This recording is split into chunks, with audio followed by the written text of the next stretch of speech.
আসসালামু আলাইকুম এভরিওয়ান। ভাবলাম আপনাদের সাথে আবারও আমার রুমটা শেয়ার করি। আসলে এই যে এখন ক্যাবিনেটের পাল্লাগুলো লাগানো হয়েছে এবং সিলিংয়ের কাজ শুরু হয়েছে।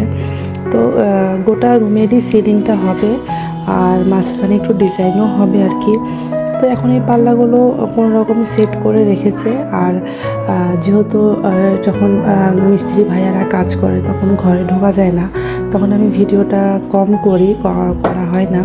তো এখন রাতের বেলাতে হচ্ছে মিস্ত্রি নাই, এখন রাতের ভিডিওটা করছি। অবশ্যই কালকে দিনের একটু ভিডিও আপনাদের সাথে শেয়ার করব। আর আস্তে আস্তে আসলে কাজ আগাচ্ছে। আর এই যে এটা ওয়াশরুমের এই পুরো দরজাটাই ঢেকে যাবে। আর আপনাদের সাথে শেয়ার করব কীভাবে ঢেকে যাবে। আর আমার এত সুন্দর পুরোনো যুগের খাট এবং খুব মজবুত, এগুলো হচ্ছে শাল কাঠ।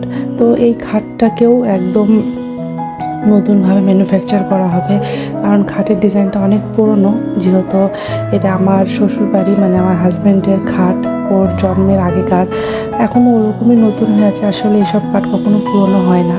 তো একটু নতুনভাবে তৈরি করব। আর এখানে তৈরি হচ্ছে আমার ড্রেসিং টেবিল। তো ড্রেসিং টেবিল তৈরি করার সময় ভাইয়ারা জিজ্ঞাসা করছিল কোনটা কী করলে কেমন হবে, ভালো হবে কি না।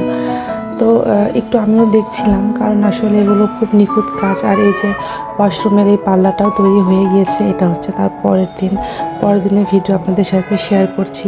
তো সবাই ভালো থাকবেন, সুস্থ থাকবেন, আল্লাহ হাফেজ।